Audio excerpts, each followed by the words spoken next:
Hello, ladies and gentlemen, and welcome back for a Monday edition of the Steel City Sports Report, where we talk everything Steelers, Penguins, and Pirates. I am your host, Brady Vini. Hope you all are enjoying your Monday afternoon, or I guess turned Monday evening now. As a matter of fact, I don't think that you are enjoying your Monday. I know that you are enjoying your Monday because pretty much anything could be better than the weekend that we just had as Pittsburgh Pirates fans. An absolutely abysmal performance by the team on the field, off the field, in every single aspect imaginable. The Pittsburgh Pirates, they are horrid, and that is pretty much the most positive descriptor I can give them at this time. We are going to dissect and break down everything that they did and didn't do over the weekend, and really, since Ben Cherington and Bob Nutting became a duo. We're going to talk all about that here to kick off the show in a matter of moments. Also, we will talk a little bit about the Pittsburgh Steelers. They just dropped new throwback uniforms that they will wear on Sunday Night Football against the Green Bay Packers later this year. Do you like them? Do you not? By all means, get any thoughts, opinions that you have on their new uniforms in the comments section. I can pop those up on screen at a moment's notice, just like this. Do you like them? Did you, prefer something else that the Steelers would have gone with? Let me know. Those are the two main things that we are going to talk about today. Instead of the, normal three big stories that I like to do, we're going to leave it to those two here today, and then we will get into some more Pittsburgh extra news later on in the program here. But first thing is first, if you are new here, please subscribe. Oh, excuse me there. If you are new here, please subscribe to the channel and turn on notifications so that you never miss when I am live again. Also, feel free to like and share this live stream, as well as comment, like I just said, any thoughts, opinions, questions that you may have in the comment section below. Like I said, we are going to start off today talking about the absolute weekend from hell that we just experienced as Pittsburgh Pirates fans. The Pirates, as a matter of fact, they aren't in hell. They are well below it at that point. If you read my banner there, they have reached beyond biblical descriptions of hell that we couldn't imagine as this fan base. They played a 3-game series this weekend, their first series out of the All-Star break, against one of the worst teams in baseball in the Chicago White Sox. The same Chicago White Sox that last year set an MLB record for the worst in-season record ever. I believe they had somewhere along 41 wins.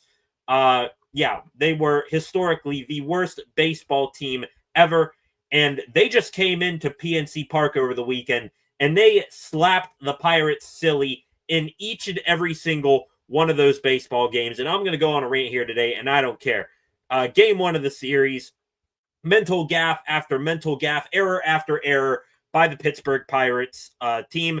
O'Neal Cruz not tagging on a fly ball that, if it drops in there, he might be able to go home.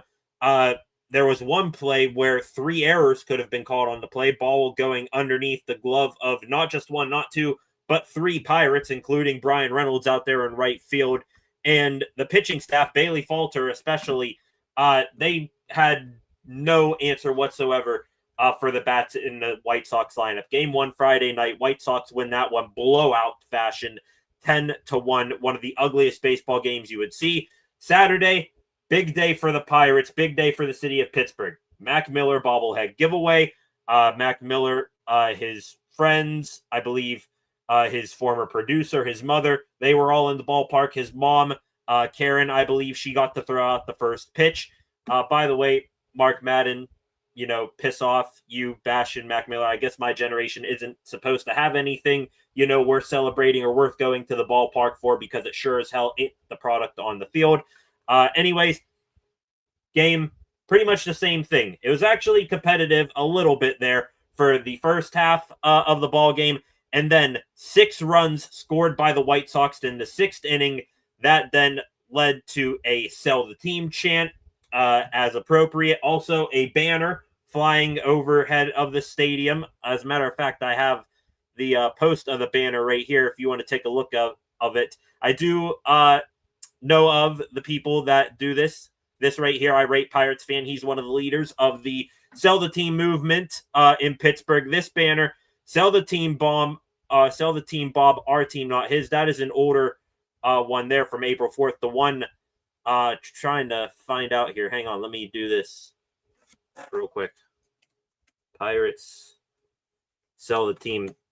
There was a new banner here. Hang on. Right here. This from DK Pittsburgh Sports. Not sure if you can see it right there. You suck at this, Bob, and sell the damn team is what that says on the banner. So, yeah. Lots of hostility amongst the fans this weekend, and it just continued on. Honestly, it was got even worse than that. The final of that game on Saturday, 10-4. Then pretty much similar story on Sunday. After, Mac Miller's mom threw out the first pitch on Saturday, Wiz Khalifa was out there throwing out the first pitch on Sunday. Pirates, they lost that ball game 7-2. As a matter of fact, I think it was when the White Sox, I believe they tied it up at 2-2, and then they took a 3 or 4-2 lead. At that point, I just, shut off the ball game. I knew where it was headed. You knew where it was heading, and we could all just move on with our days after that. Final score, 27-7 across all three games. The Pirates getting outscored by a 20-run differential in this three-game series, their first series out of the All-Star break. Turns out that week off really did them well in resetting the batteries. And this is as low as it can get, honestly. I don't know how much lower this team can sink, honestly. This whole entire year, it's been, all right, is this the nail in the coffin? No, this is. It just keeps on getting worse. We lived through this season, the 7-game slide that eventually led to the firing of Derek Shelton. We watched the 9-game road trip where they went 1-8 right before this All-Star break. And now they come out of the All-Star break, and this is probably the biggest nail in the coffin of them all. It is one of the worst teams in baseball, which the Pirates now, you can officially count them as worse than the White Sox. They lose like that, blowout after blowout, completely uncompetitive. The team on the field, they look completely and totally disinterested, like they could give a crap, going through the motions out there. And I don't know what else, to really say that hasn't already been said about this team. It is new low after new low. They do not fail. They do not fail to surprise us. And I want to quote Dan Zangrilli here of 93.7 The Fan. He said this a while back in the year, but it still rings true and true. And it gets truer and truer as this season goes on. This team, they continue to find an axe, a pick shovel, and dig themselves into a deeper hole, into a rung of hell far past Satan himself. And it's not going to change. It's not. We should know by now that nothing with this team is going to change. And they don't care. They don't care about how they lose. They don't care about us, the fans. It was Yinzer-Palooza weekend after all. And you get swept by a team that hasn't swept the team all year in non-competitive fashion 3 days in a row. I can talk more here about Yinzer-Palooza. It was supposed to be a weekend where fans celebrate, where, it's probably the most well-attended series of the weekend, that weekend Yinzer-Palooza series. And that's what you do in front of the fans, that, for once in a year where you have given them no reason to show up to the ballpark, you go out there and you lay egg after egg. And yeah, by the way, that Sell the Team chant on Saturday, that is the third time that a sellout crowd this year has started those Sell the Team chants. And it's the third sellout crowd of the year, period. The home opener, the Skeens bobblehead day from a couple months ago, and now the Mac Miller bobblehead day. All three of those games sell out. All three of them with Sell the Team chants, the banner flying overhead like normal. We can deal with that as fans. We can deal with the embarrassment. We've been embarrassed enough already. But what really pisses us off to no end right now is that this team, they are officially a losing franchise. in case you didn't know, all-time record now for the Pittsburgh Pirates since, I believe, 1902. It is now 10,878 and 10,880. 144 years. And now, after 6 years of Bob Nutting and Ben Cherington together at the helm of this organization, they have completely desecrated this franchise to now where all-time greats like Roberto Clemente, Willie Stargell, Honus Wagner, I can keep going on and on, Barry Bonds, Willie Parker, all those guys that built up this organization to at one time be one of the best in the MLB. Now it is just a grave that this owner and the general manager, they just continue to throw garbage on. Absolutely horrendous that the Pirates are now a losing franchise. 5 World Series championships completely and totally flushed away from the downright incompetence, disrespect, and disregard that this owner and manager and general manager, that is, have shown. And it's, like I said, it's not going to get any worse. Because in case you didn't know, Ben Cherington, he's the lesser of the two evils here, but still, though, he is absolutely does a piss-poor job at his job. He's going to stay on, by the way, as general manager, in case you haven't noticed. There was a tweet out there last night from, I believe, MLB Scoops, one of those, fan-run rumor accounts that said, oh, Pirates, they could be firing Ben Cherington soon. Not going to happen. We've covered on this channel that Cherington has some sort of extension already with the organization, maybe from what I've heard up to maybe even beyond the 2027 and 2028 seasons. So he's not going to go anywhere. And we are just going to be left here watching them dump more gasoline on not just this dumpster fire. This is a whole entire landfill fire. So, yeah, it will be fun watching Ben Cherington fix the fact that the Pirates, in 6 years since he took over as GM, are so far in last place that it's not even funny. All-time records for NL Central teams since Ben Cherington has took over. The Milwaukee Brewers shouldn't shock you. They are at the top of that list. St. Louis Cardinals, Chicago Cubs, and Cincinnati Reds, they are the 3 middle teams here. And the Pirates, all the way at the bottom, 333 wins, 475 losses. Kind of ironic. An 0.412 winning percentage. I guess they are, keeping honor to Pittsburgh in that way. 4.12 win percentage.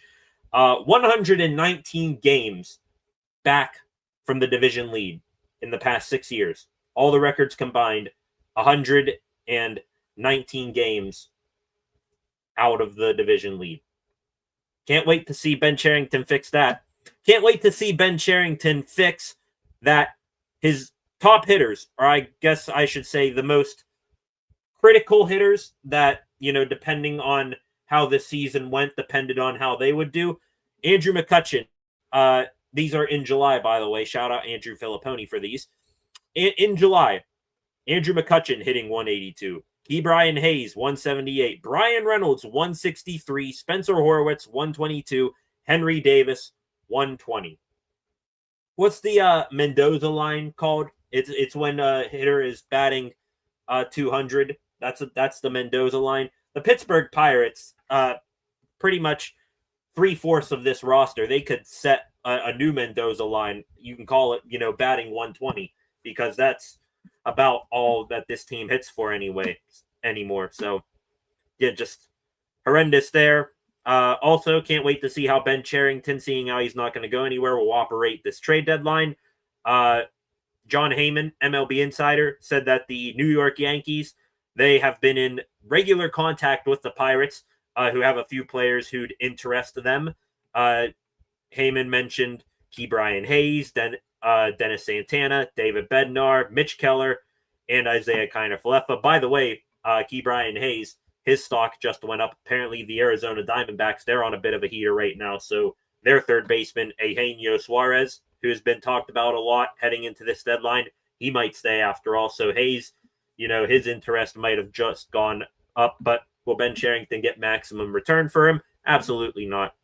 So can't wait to see how Ben Cherington operates that. He, by the way, confirmed that his phone is ringing off the hook. Said that phone calls started back on Monday. And quote here, "We're in a situation we don't want to be in. Duh, dumbass. We need to find ways over the next several days to July 31 to put ourselves in a better situation going forward to increase the chances of the Pittsburgh Pirates being a winning team in 2026 and beyond." Well, I would hope it would be your goal. As a matter of fact, I would hope that would be your ambition, seeing how you have done nothing to prove so. That's our only focus. Seems like you're focused on a whole lot other than, making right moves for this team. So that's all fun and games for the Pirates right now. They have fallen to the depths of hell that you cannot even imagine. And it's not going to change. It'll change maybe a little bit if Ben Cherington were to get out of here someday. Which, by the way, this all could have been prevented because remember back when Ben Cherington got hired in 2020? It was down to Cherington and Matt Arnold, who I believe at the time was he with the Astros or something like that? Maybe Toronto. Anyway, Matt Arnold. Remember that name? He was in consideration for this job as well, same as Cherington. Pirates ended up hiring Cherington. The Milwaukee Brewers ended up hiring Matt Arnold. You want to know how the Milwaukee Brewers are doing right now?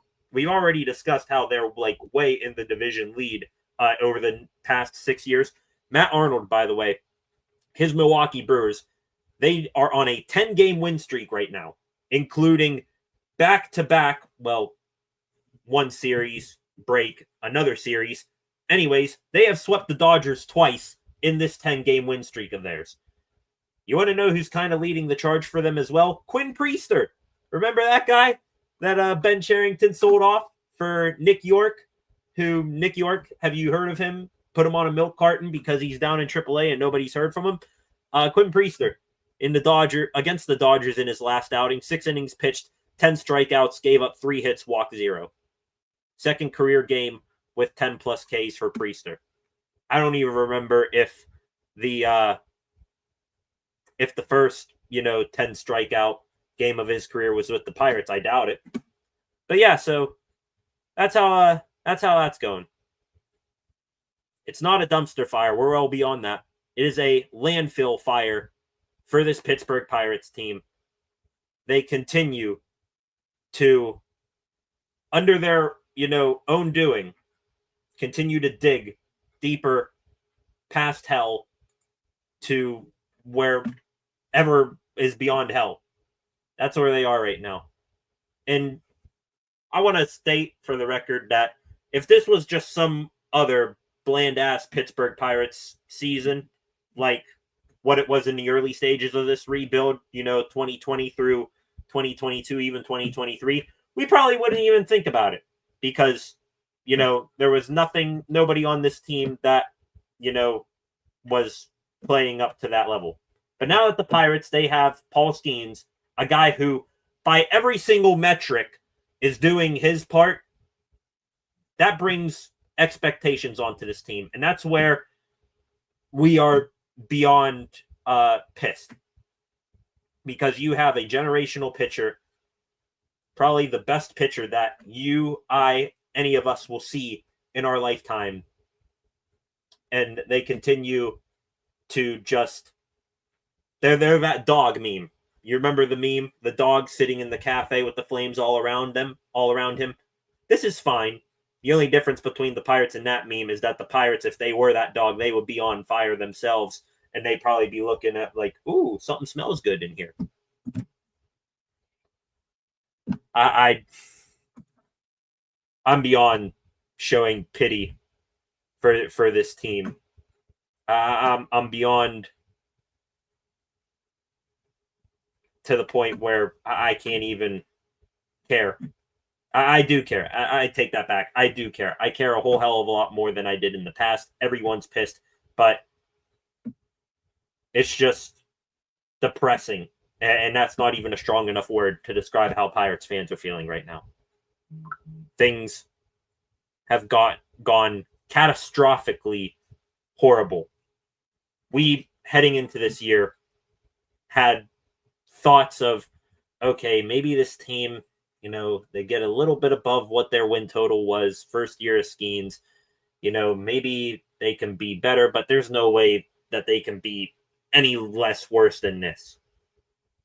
They are worse than anything we could have imagined coming into this season, even after the lackluster, and that's not even a strong enough word, off-season that Ben Cherington orchestrated. Spencer Horwitz, Tommy Pham, Andrew Heaney being the big three additions that they added. Just, I'm sick and tired of this. And I'm sick and tired of watching this team every single day. All I'm going to say, thank the Lord.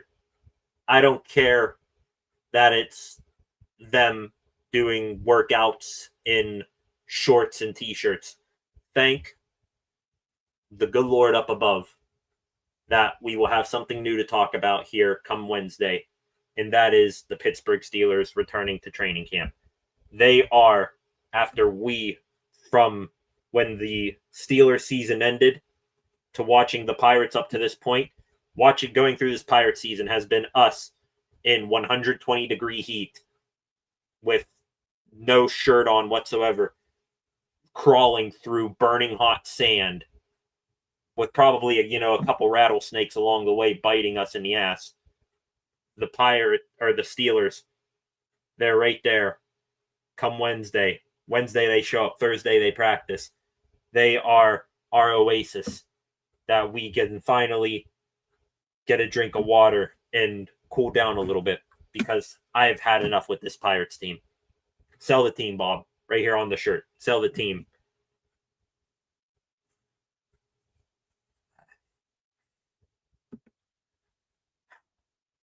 Gonna go to the comments section real quick. Guys, save me from this. What's up, THP? Like the jerseys, hate nutting. Yeah.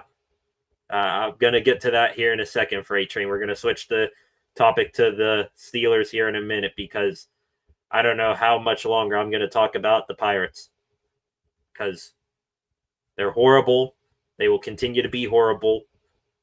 Bob Nutting will do nothing but sit there with his thumb up his ass. Ben Cherington will continue to try to pound square peg into round hole and absolutely botch this trade deadline coming up. And we will now, secondary watching to what the Steelers do in training camp in the preseason, we will see how the rest of this season goes, see how much further down they can sink. Things are bad, keep getting worse, they will not get better. No fan survey is going to fix this. By the way, they sent out another one of those to at least season ticket holders. I bet those results were pretty positive. I don't even think right now. I saw another thing 2 days ago. Rob Manfred. Apparently, he is going to, be very, very harsh in these new CBA negotiations here in a couple years, and he will push stronger than he ever would or ever has for a salary cap. I don't even know if that's going to help. This team is beyond help, and it will not change until Bob Nutting and Ben Cherington are long gone, kicked out of town. So we'll see how things go. Pirates got the Sportsnet Pittsburgh on here to my right. It'll be fun to see what they do tonight after getting swept. By the way, they are the first team to be swept by the Chicago White Sox this year. After losing 3 straight to one of the worst teams in baseball, they will now play arguably the best in the Detroit Tigers here tonight. Paul Skeens on the mound. Maybe he ends the losing streak, but probably won't be. Well, we are most likely heading for another, 2-1 loss with Skeens. He, by the way, will be looking for his first win since May 28th and his first home win since April.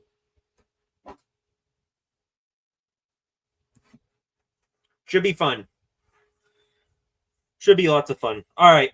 I'm done here talking about this team. They are in hell, and there's no sense in joining them in hell. Let's switch up the topic here. Freight Train, saw your comment there. Real quick here before I continue on THP. It's upsetting as an 80s kid who liked the Pirates that this team would go from Bonds, Bobby Bowe, Van Slyke, Bob Walk, Drabeck to this. Yeah. All of that. Your whole childhood, THP. Now that this team is officially a below 500 franchise all time, all of what you experienced means nothing. All of it. It means nothing. And the reason why I say it means nothing, it doesn't mean nothing to us as fans. We continue to celebrate those 70s world champions, 60s and 70s world champion Pirates. We will continue to celebrate them like baseball gods in this city. But you know why it doesn't matter? Because it doesn't matter to them. It doesn't matter to Bob Nutting. It doesn't matter to Ben Cherington.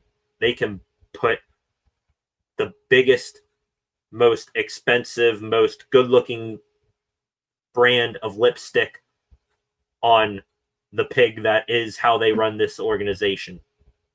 Doesn't change it. They can lip service one thing and they will do the exact opposite. Don't listen to what they say. Watch what they do.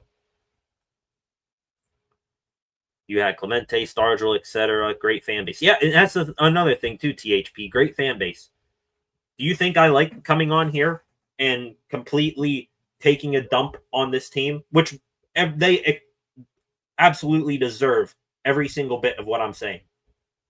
I don't like doing that. I don't like that I look over here and that championship belt right there is the closest thing to gold that I've ever seen with this team's logo on it. It's just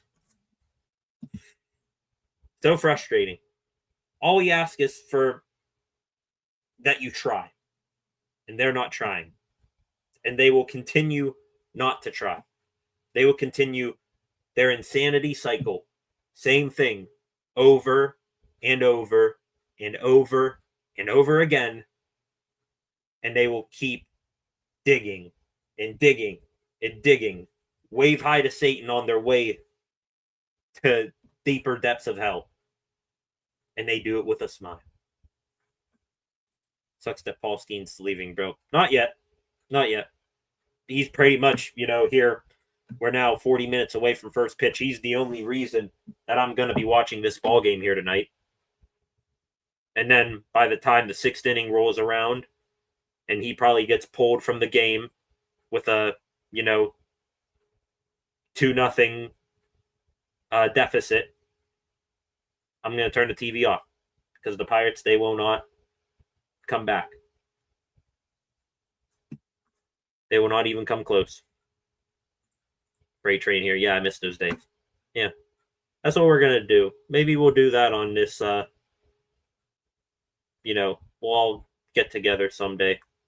We'll rent out a movie theater. We'll put old Pirate highlights on the screen just so we can feel some sense of pride when we wear Pirate stuff. Hang on. I'm going to pull this up here for you guys real quick. Is it too much to ask to get back to these days? Seriously, I'm going to remove this right here, THP. Is it too much to ask to get back to these days? Honestly. Thankfully, here with Lemieux, we had tons of good days with him and with Joe Green, as a matter of fact. These two organizations here, these were at one of the heights of their powers, and they built off of that into what I believe the two best franchises in their sport. Meanwhile, this one right here in the middle, Berto Clemente, God bless his soul. This was the apex. This was the best, the greatest that we were ever going to get it as Pirates fans. And sure as hell ain't going to be in my lifetime or any of us. They will never get back to that again. Back to the comments section. Took off Pirates stuff, all Steelers. Now, yeah, honestly, thank God Wednesday and Thursday are right around the corner here. So then we can switch this channel from being forced against our will to talk about the Pirates damn near every single day. We will, instead of, spending, half an hour now talking about how bad this team is, we will spend maybe 5-10 minutes on the Pirates. And we can focus on the Steelers once again. Thank goodness for Steeler football. Speaking of Steeler football, Freight Train, you mentioned it earlier. It's our second big topic here today. The Pittsburgh Steelers, after a couple weeks now of teasing that these were on their way, they unveiled their new throwback uniforms. Let me share the screen right here. This right here, the Steelers video that they dropped today, throwing it back to 1933 when this team was first created. The jerseys, right there you see Pat Fryermuth, were revealed. 1933 throwbacks here. Interested to hear what you guys' thoughts are on them. I am torn, honestly. They are okay, but is okay gonna make me drop, what is it, $180 on a jersey? Probably not. Couple critiques of this jersey. Well, first off here, I can hang on, I X that out here. Hang on. Wait. Where are we at here? Oh, there we are. Sorry about that, guys. My computer screen glitched out here for a second, but I do have a couple critiques here. First off, the hype that they put into releasing these jerseys and them taking pictures in the old steel mills, A+ marketing on their part. There's the yellow helmets right there. I was right, I guess it kind of is like the yellow helmet I got over there. Might be a shade lighter or so, but anyways, all right. Right here, the crest, the Pittsburgh crest that they will be wearing. I like it. Looking here, they did drop this, describing what each part of the uniform means. The stripes, team's original uniform to modern standards. The pants, that is where you lose me there. Just looking at the rest of this. I like the helmet. The jersey, it's all right. And the socks and the cleats, they're all right as well. However, the pants, they really do not do it for me, honestly. Looking at some other things here. By the way, these will, October 26th, be the jerseys that they wear Sunday Night Football against the Packers. Yellow helmets, they're cool. Jerseys, all right. But the pants, man. First off, I want to say, I tweeted it, or I didn't tweet this. I posted this, commented this on the Steelers Instagram, posted this. Do they or do they not look like the Gotham Rogues from, the Dark Knight Rises? Do they not look like those jerseys from the movie? Anyway, just a couple other things here, like what I would critique on this, alternate uniform. Black pants. I saw someone, do a duo cut up here of what the jersey would look like with, black pants. That actually would look much better. Also, I get that they're, harkening back, to the 1933 team, but the white block numbers on the front and then the black on the back. That's kind of like weird to me. Couple, just looking what else I would do here. What else I would have done instead of this. I would have taken the Color Rush uniforms with the yellow helmet. I would have taken all white, all white jerseys from the past. Those would have been sick. I even would have taken, the white pants with the black Color Rush jersey and the yellow helmet, like what they used to wear in the past. So, what do you guys think here? Let me go to the comment section real quick. Yeah, the yellow helmets. I had a feeling that those were coming. I'm a Cowboys fan, but the new Steelers alts are kind of sick. Yeah, the jerseys, they're all right. But the pants, the tan pants, they don't do it for me. Better than stripes. It's almost like Dark Knight unis. Yeah.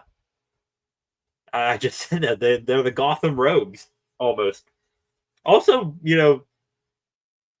I think a little bit of what makes me enjoy them a little bit more is that they're kind of like the Bumblebee uniforms almost. They're almost like the Bumblebee uniforms. Now, granted, those things were kind of ugly, but they wanted those. So if they would have brought those back, I would have been cool with it. But they're almost like the Bumblebee jerseys too. I don't know. I critique them a little bit, mainly the pants, but jerseys all right. Who knows? I say all this, and they're aggressive, better than stripes in my opinion. Yeah. I'm okay with it. I'm okay with it. Well, we'll see how they look on Sunday night, but yeah. So those are the alternate uniforms that the Steelers dropped. Was not expecting that, honestly. I was expecting maybe even the old all black jerseys with like the sort of triangle yellow from the shoulder pads down to the chest here. I was even, half expecting those over these. These are the last thing I was expecting, but they're all right.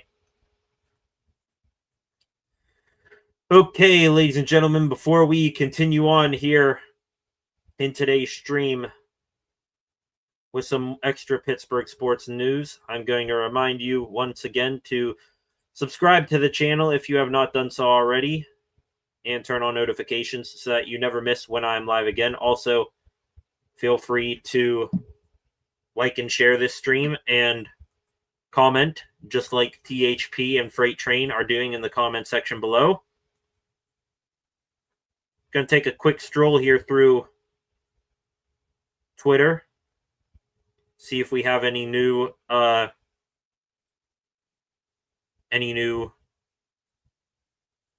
information, any new news since we've been live.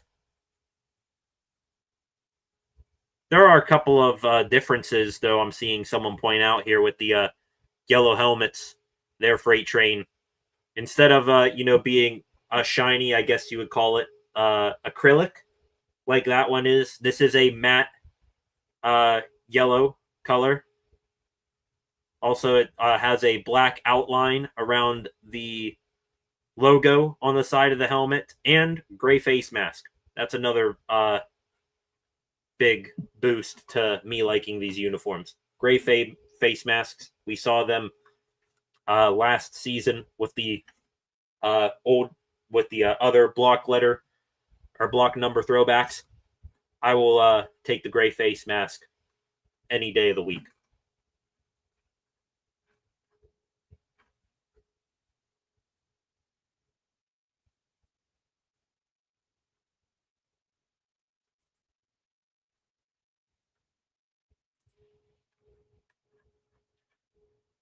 Okay, now that we are going to move on here, hang on, let's go to the comments real quick. Are the Pens giving up on the season? Man, THP, I don't mean to, be like this to you, but you just joining, the Pens, they gave up on the season, on this season coming up since last season ended. They are, hardcore in rebuild. Really hope Pens don't say F it. Okay, Sid. Sid's on board with it, I believe. just because the Penguins are willingly and intentionally going to be horrible this year, Sid understands. If Sid didn't understand, you wouldn't see him be here right now. He would be in Colorado with Nathan MacKinnon. He'd be in Montreal with his, hometown team that he grew up rooting for. He'd be somewhere else. It's okay. There's a big old pot of gold on the other side of this nightmarish rainbow that we're talking about crappy Pittsburgh teams, and I keep bringing up the Pirates. The Penguins. There's a bit bright light at the end of the tunnel here in Gavin McKenna. What is aces he will be dealt if he's okay? I feel bad for the guy. Yeah, I mean, I feel bad for him too, but like I said, he understands. And he understands that, hey, I've done my winning. I've built up my legacy here. If the final years of my career are, leading this new generation that's coming up or will be coming up here shortly, if it's leading them on into a new period of success, then that will be very, commendable on his end. 3-time Cup champ, man, Sid is the man. Yeah, I agree. He deserves to be in playoffs, going for championships year in, year out. But also, I think he recognizes that this is part of the game. He was the guy, did all his winning, became the best hockey player of this generation. And now, just like what Mario did for him when Mario had his final season, groomed Sid along there for, a couple months, and then Sid took off. I think Crosby understands, especially if the Pens, if they are able to get the top pick in next year's draft and get Gavin McKenna, Sid will understand, hey, I had the torch passed to me. Now it's my turn to pass the torch on to a new generation. And who knows? I fully believe there, THP, talking about feeling bad for Sid.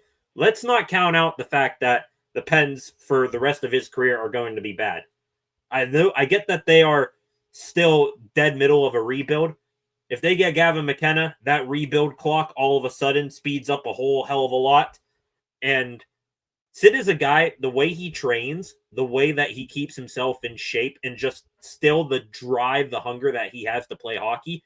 He's a guy, he could be hockey's Tom Brady. Now, I get Brady won a whole lot more championships, but Sid is a guy to where he could still play to a level greater than 80-90% of the league when he's like in his 40s.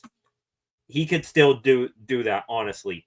He is an absolute Wolverine out there where he could do this until well beyond our expectations for him. So, yeah, let's not count out that that the Pens are going to be bad for the rest of his tenure, honestly.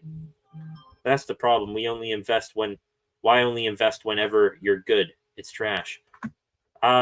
Not sure what you're talking about there, but why only invest when you're good? Because hockey isn't like baseball or football. You can't, in hockey, throw a ton of money at a problem and think it'll go away.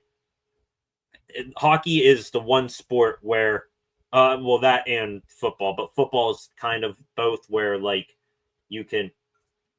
All right, let me start this over. Baseball, that is where you can buy success. That is where you can go out, throw money around willy-nilly with little consequences, and buy winning. That's why baseball needs a salary cap and floor. That's why they need an overhaul of their financial system. Football's kind of like both, where you can both, intentionally suck, get a high draft pick, build your team back up that way through the draft, and you can also pay for top guys on the free agent market if they go there. Hockey, I'd like to think it's probably the most draft-dependent sport out there, where you have to suck, tear it all the way down to the bottom, hopefully get, a franchise-altering player, and then you can build it back up, go out, get top guys then. So, yeah, I think that the Penguins, they are on the right track here, tearing it down to the studs here. Meaning the owners don't try unless they stink for years, but I understand. Yeah, I mean, yes, you can't win being in no man's land middle picks. Kind of sounds like the Steelers over the past couple of years. Don't mean to throw a shot at them, but that's what it is. But yeah, I do think that Penguins, they are on the right track. It's going to be probably an ugly season coming up, but at least hopefully they will be entertaining. At least they will be more entertaining than what they were. See, they can suck, and I'm okay with the Pens if they suck, but at least show a little bit of entertainment, a little bit of snarl, a little bit of grit in your game, which they clearly didn't show under the second half of Mike Sullivan as head coach in Pittsburgh. So, maybe they'll show some of that this year, and they'll be entertaining that way. Hopefully on their way to getting the first overall pick in Gavin McKenna. Then it's go time. San Jose will also suck. Celebrini is the man. Get McKenna. Oof.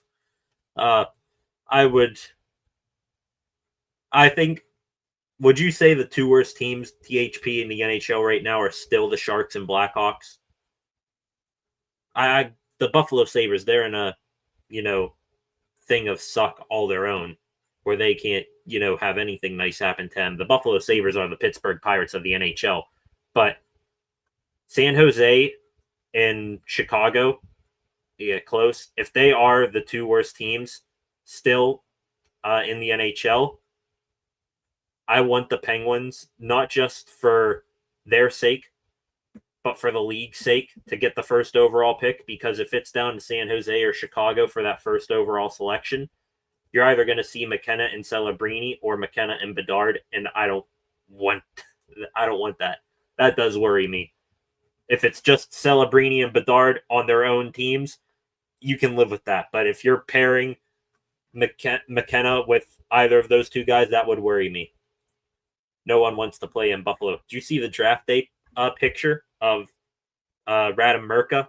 I think it was number 9 overall to the Buffalo Sabres was defenseman Radim Murka, and then number 10 to the Ducks was Roger McQueen.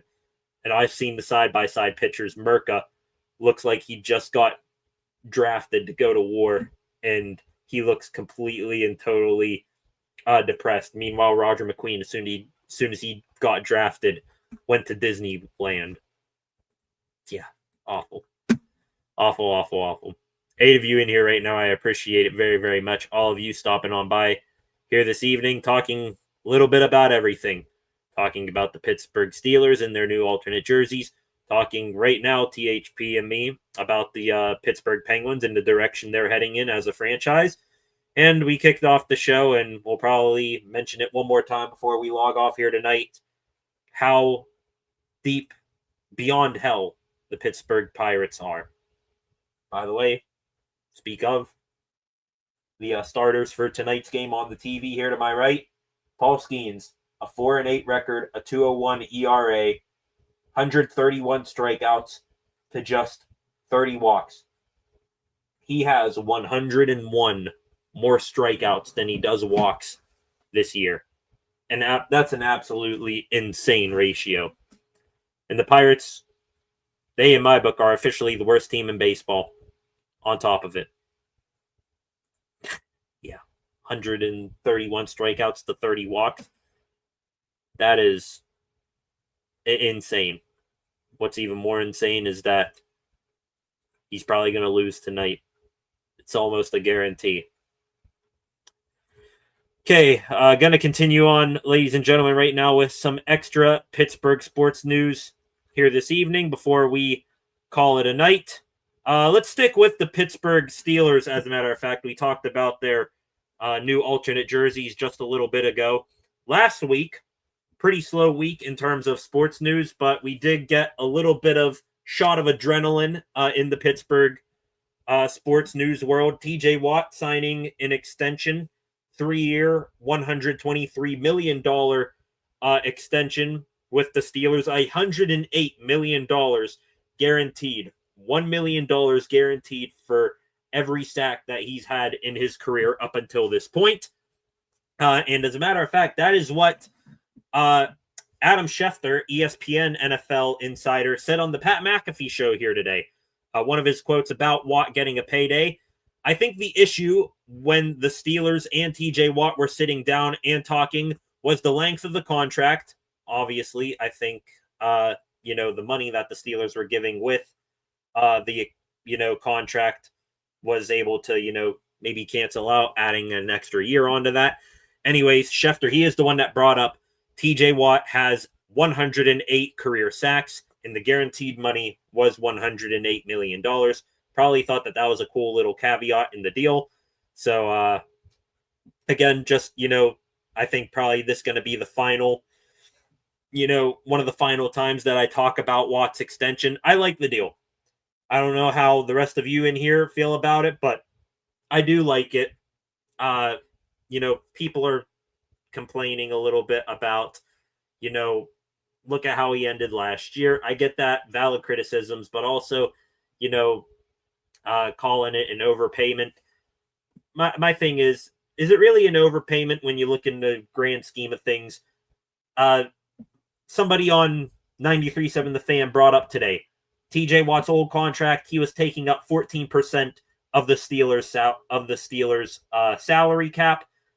Now, with this new deal, he's taking up 13. So his percentage of taking up the cap space went down. It's not like you're paying a, quarterback right now. You got Aaron Rodgers and hopefully what will be a fantastic year for him on a bargain $10 million deal. And then after that, you're most likely going to have a young first-round pick quarterback on a rookie deal. So you can afford to pay people right now, without paying big quarterback money. You can afford to, give Watt a little bit of extra cheddar now that he is entering into the final leg of his career. And it's not like also the market is going to get reset here coming up in a couple of days when Micah Parsons gets a deal done. Speak of THP, Micah is about to get $42 million. Yeah. I didn't read or listen to what was said. Apparently Jerry Jones said something today.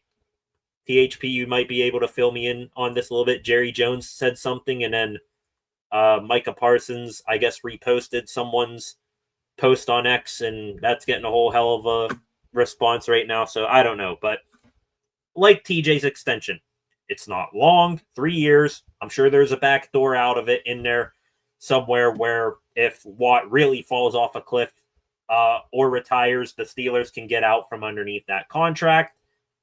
You're not paying a whole bunch of money into the quarterback right now, so you can afford to give Watt some extra money, and his cap space,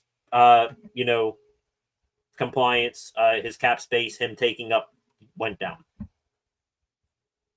I don't think the Steelers are planning to draft QB next year.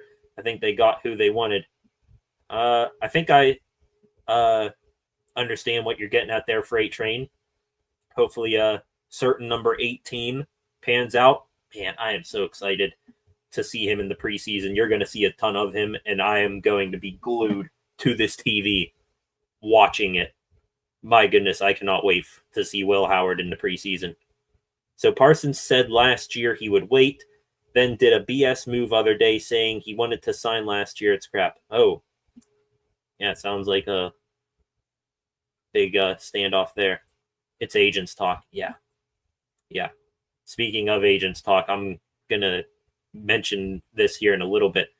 Man, Cincinnati Bengals situation, it isn't getting any better with Shamar Stewart from last I saw. I think someone today, can't remember if it was Duke Tobin or the Bengals owner, basically saying he needs to show up. We've been fair. Shamar Stewart doesn't think that. He's his agent is the devil on his shoulder, and that devil is having, his way right now. It's going to be crazy there. Moving on along here. Speaking of the Pat McAfee show, by the way, cool thing, they will be live from Steelers training camp next Wednesday. So not this upcoming Wednesday when they report, but next week, the Pat McAfee show will be at Steelers training camp. A couple other things here in the comments. I'm going to the Carolina Steelers final preseason game. Awesome freight train. Have fun at that. He wants $42 million, etc. But yes, Stewart is on a wild ride. Bengals need that guy to be good, and he's being alienated. Bengals need him and Hendrickson to be good. If you get just one of those guys, their defense is still going to be ass. I should see tons of Howard. Yeah, I wonder when you're going to see Aaron Rodgers in the preseason. I think you only see him play in maybe one game. It's just a matter of, is it going to be the home preseason game? Is it going to be the final preseason game? I don't know. How much does he play? Maybe 2-3 series? I don't know. I would see a lot of Will Howard. I do think you need to see a little bit of Mason Rudolph because even though he's back with the Steelers, it's still a new system, Arthur Smith system. So you need to see, if he's getting a hang of that, how he does in that. But you should see a ton of Will Howard. I do not want to see any bit, maybe, a couple series late in the games of Skylar Thompson. But yes, Will Howard, feed me by the spoonful Will Howard in this preseason. That's all I want. Speaking of the Bengals, we were just mentioning Shamar Stewart's case a couple of minutes ago. ESPN today dropped a ranking of the best projected starting lineups for each team heading into the season as of right now. The Steelers, disrespected, I believe, 19th in the NFL in terms of starting rosters, starting lineups right now. So ESPN here, they have the Steelers starting lineup, of course, Aaron Rodgers, quarterback. They have two running backs, Caleb Johnson and Jaylen Warren, both being classified as starters. And then they put, instead of having two wide receivers, which I would put DK Metcalf and Calvin Austin, they put three wide receivers. They have Robert Woods as WR3 right now. And then they put just one tight end, Pat Freiermuth. So Jonnu Smith not a part of this list. Of course, we know the offensive line. Broderick Jones, Sayamalu, Frazier, McCormick, Fautanu. Defense here, your three defensive tackles, Hayward, Benton, Harmon, Watt, Highsmith, Patrick Queen. They have Cole Holcomb as a starting linebacker, middle linebacker, instead of Peyton Wilson. I would have put Wilson over Holcomb. Holcomb's got, not in terms of his play, but he's got to show that he's healthy on the field. And then three corners, Ramsey, Porter, Slade, the two safeties, Elliott Thornhill. Number 19 on this list. This is my first time, I'm on ESPN right now, scrolling through this list just to see who all's in front of them. So you're going to get my reactions live here. Let's go up from 19, see who's in front of the Steelers. Number 18 here, the Dallas Cowboys. Looking at them, and I'm going to throw out a caveat here. I think that you're going to see a lot of these teams be ranked, not overall by their starters, but, who's their quarterback. So quarterback is going to be a big factor, possibly even, wide receivers as well. So Dallas at 18 ahead of the Steelers. Looking at their starting lineup here, I get they got Prescott, Lamb, and Pickens. Jake Ferguson's an underrated tight end, in my opinion. Their offensive line, I think, is still a little suspect. But other than Micah Parsons, looking at their defense, am I supposed to be blown away by this? They got Deron Bland and Trevon Diggs as their corners. Okay. They're both decent, though they're both, I think, highly overrated. And then they got their third starting corner as Kaiir Elam, a first-round pick who flamed out with the Bills. Safeties are mid. Their defensive tackles, Mozzie Smith and Oza Odigizua, not impressed by them. That's debatable there, the Cowboys. I think they're carried heavily by the offense there. Number 17 is the Cardinals. Okay, again, same thing.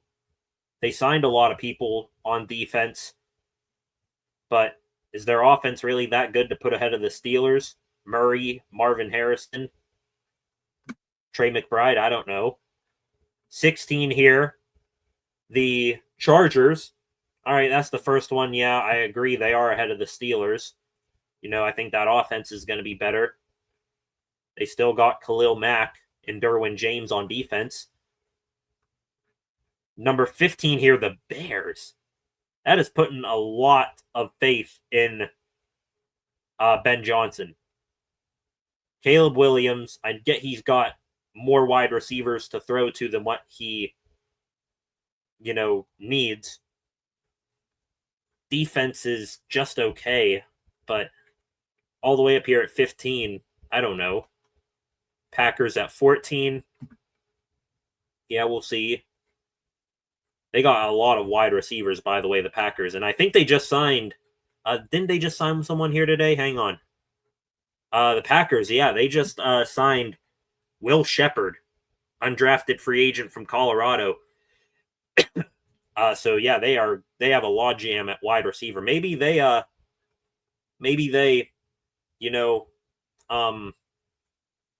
could slide one of their wide receivers the Steelers' way, or the Steelers might be waiting for one of those wide receivers to get cut.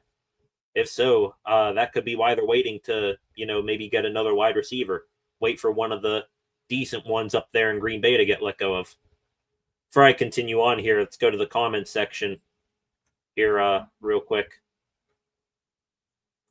Honestly, think the Steelers win more games than the Bengals. Yeah, Bengals got no defense. Especially if Trey Hendrickson and Shamar Stewart, even if, one of them shows up and one of them doesn't, they're still in a whole hell of a lot of trouble on defense. Think Dallas wins 9 games. It's an iffy yes. Yeah, they will be better. Diggs is out half the year. Then why are the Steelers below them? I get Prescott, Lamb, and all that, but still not good at all. D is trash in Dallas. Yes, not that deep. Live in Dallas. Over under is 7.5. I'd say 9 games we win. Yeah, we are weak at the line. That's what I'm saying. Adigazua and who was it? Mozzie Smith. I liked Mozzie Smith coming out of the draft a couple years ago, but man, he has just not been productive. Also, no true running back. You got Jaden Blue and Deuce Vaughn still. Maybe they'll do all right. That is a pretty bad running back group. Anyways, back here to the list. Packers at 14. Texans at 13. Okay. Again here, CJ Stroud. They got Joe Mixon and Nick Chubb. Their offense, pretty damn good, even though they lost Laramie Tunsil. Defense, yeah, they're pretty solid. So that was 13. The Texans, 12 here, Tampa Bay Buccaneers. That's probably the most overall well-built team on here, or at least they're up there. The Buccaneers. They don't have, I would say, a top 10 or a top 5 superstar at a certain position. Maybe Vita Vea at defensive tackle, but they are pretty solidly built. Tampa Bay, Minnesota Vikings at 11. Good overall roster, but JJ McCarthy, he's got some proving to do before I anoint him.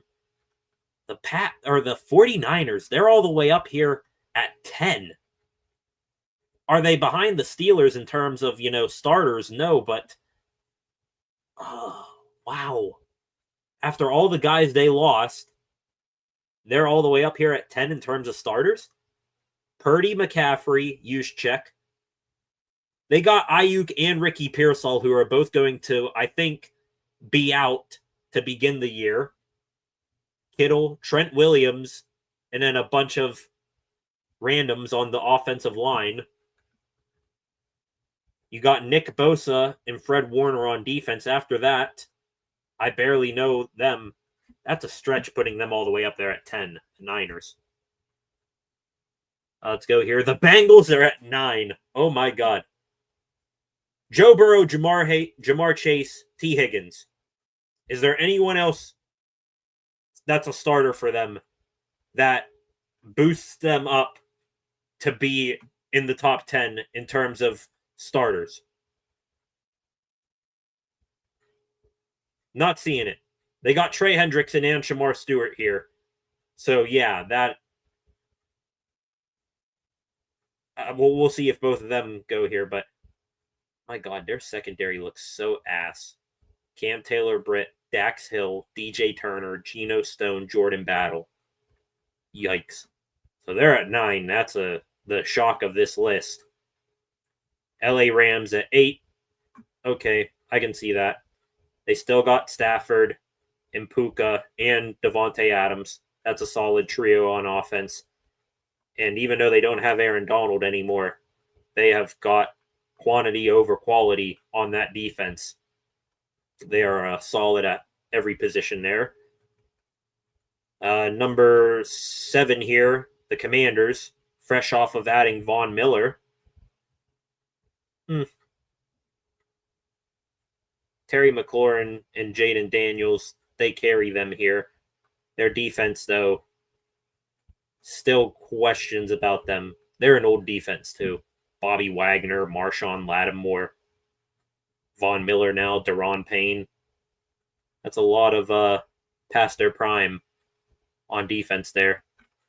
Number 6 here, Denver Broncos. I get you got Bo Nix, Cortland Sutton. Defense, you got Pat Surtain. We'll see how that turns out. Into the top 5 here. Number 5, the Chiefs. Mahomes, Kelsey, of course. Creed Humphrey, Trey Smith. Seem to have a at least better offensive line. And the defense is still, no matter who they plug in there, it still seems to be chugging along.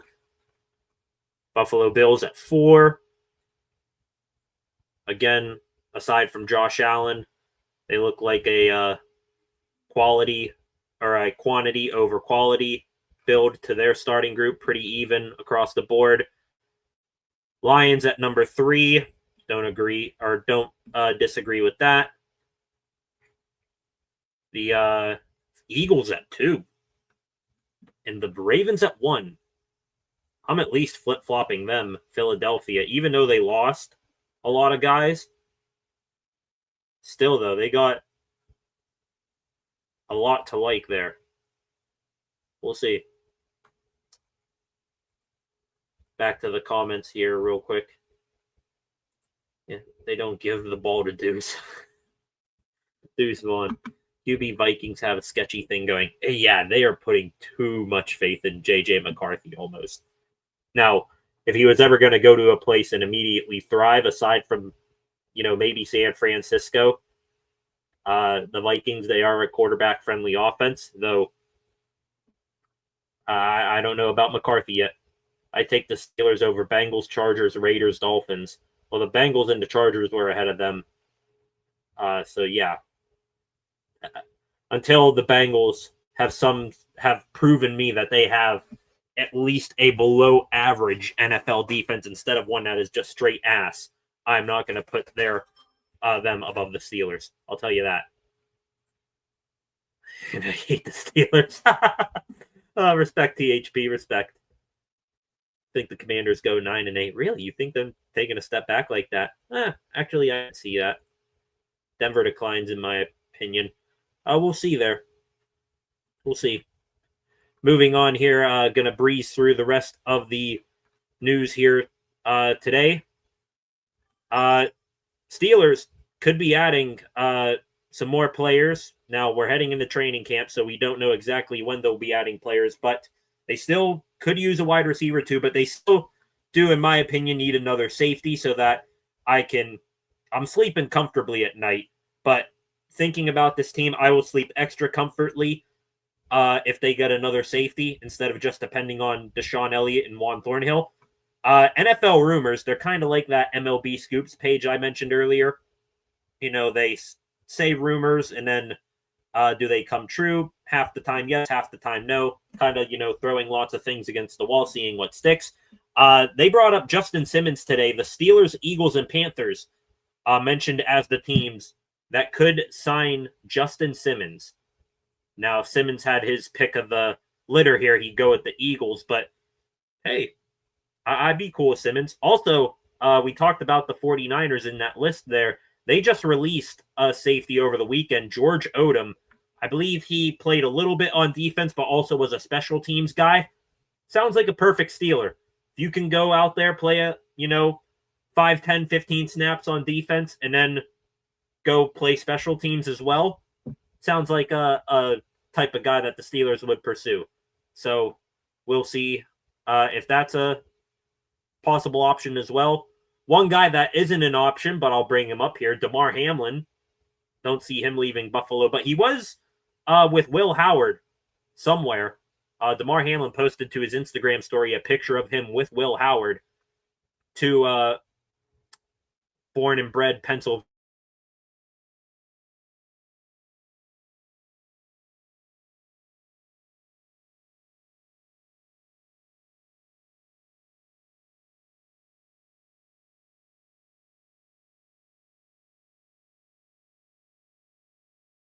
Will not be returning to the Steelers. Arthur Millette, don't see any reason why the Steelers would want him to come back. Anyways, was with the Ravens last, dealt with injuries last year. He signed today a 1-year deal with the Houston Texans. Talked about the Bengals as well. THP and Freight Train, they made an addition over the weekend. Former Falcons quarterback and former University of Cincinnati quarterback Desmond Ridder, he's going back to Cincinnati to, I guess, be in a competition with Jake Browning for backup to Joe Burrow. So Desmond Ridder, yeah, going to Cincy. That's interesting. I retweeted that and said Desmond Ridder and Mason Rudolph in November. That is going to be a matchup of all time. Is it going to be bad? Is it going to be good? Who knows? But it will be a funny matchup if we get Ridder versus Rudolph in November, because I'm not going to say with 100% certainty that Burrow or Aaron Rodgers make it through the season completely healthy. One extra news story here doesn't relate directly to the Steelers, but hey, you never know how things may affect the Steelers down the line. With this news, J.C. Tretter is resigning from the NFLPA, former Browns center. So lots of turnover in the NHL or the NFL, player association. We saw, what was it? Howell, the director of the NFLPA, resign just last week, and now J.C. Tretter is out as well. Last thing here on the Steelers, congratulations are in order. Spencer Anderson, Steelers offensive lineman, 7th round pick from a couple of years ago. He got engaged over the weekend as well. Congratulations, Spence. Moving on to a little bit of Pirate news here. Real quick. Game, by the way, just started off here to my right. Paul Skeens throwing his 7th pitch of the ball game. Got the first 2 batters of the game out. So hopefully a 1-2-3 inning here for Big 30 on the mound. Johan Oviedo is back in Pittsburgh. He is not, however, activated getting brought up to be a part of the big league team yet. Altoona having an off day today. He was throwing a bullpen and meeting with Pirate doctors and coaches before the game today. So we'll see if he gets back with the team soon. Hopefully good news out of that. Also, he wasn't the only members of the Pittsburgh Pirates organization to be in PNC Park. Also in Pittsburgh today, 3 draft picks from this year's draft. They were at the ballpark today. 2nd round competitive balance pick, Murph Gray, 3rd baseman from Fresno State. His teammate and 6th round pick, pitcher Jack Anchor, and 10th round pick, Matt King, all 3 college players there. They, I think, signed their rookie contracts, and Yeah, made their first appearance at PNC Park here today. Paul Skeens, by the way, officially completes the top half of the first inning, striking out Riley Green just like he did in the All-Star game. 1-2-3 goes Paul Skeens. Speaking of Pirate prospects, we talked about Gray, King, and Anchor there. Two Pirate prospects in Daryl Morrell and Johan De Los Santos down in the Dominican Summer League. They are all-stars down there representing the Buccos. Daryl Morrell was a top free agent, international free agent signing by the Bucks over the winter. Johan De Los Santos, I think he was also an international free agent signing. Two more Pirate stories here. How about this? Bucco legend Rich Hill, back in the big leagues, was in the minor league system for the Kansas City Royals. He now signs a major league deal with them and will be up in the majors with Kansas City. 45 years old and still ticking. Rich Hill. Last thing here on the Pirates. I've said on here before, gotten into card collecting a bit over the past couple of months. And I've mentioned on the channel back when it first started, I covered the Paul Skeens debut patch card that had everyone looking for it. Well, now we might be on the lookout for another one here, as this right here is going to drop in the Topps Chrome series coming up here in 2 days. This Paul Skeens 1/1 gold logo man autograph. If you ever watch Paul Skeens pitching this year, instead of having, a normal MLB logo man on the back of his jersey, he has this gold one. Each player who won an award last year, Paul Skeens being the Rookie of the Year, those players, they get this gold logo man patch on the back of their jerseys. Well, now this will be a part of Topps Chrome series that comes out here in 2 days. So be on the lookout of that. We'll see who gets it. Hopefully not some, basement card hoarding person who buys 800 packs, rips them all, and then shows them off on social media and gets clicks that way. Let's hope that, just like the 11-year-old kid out in LA, which, hey, at least was a kid, and he sold it, which, hey, I don't blame him. Let's just hope that it goes to someone who's actually going to, enjoy the card. Like, I watch on here, I'll occasionally scroll past videos. Topps posts a bunch of them. How you see these breakers, is what they're called. They go on live streams. They got like 30 boxes in front of them, all of which cost like $200 a piece.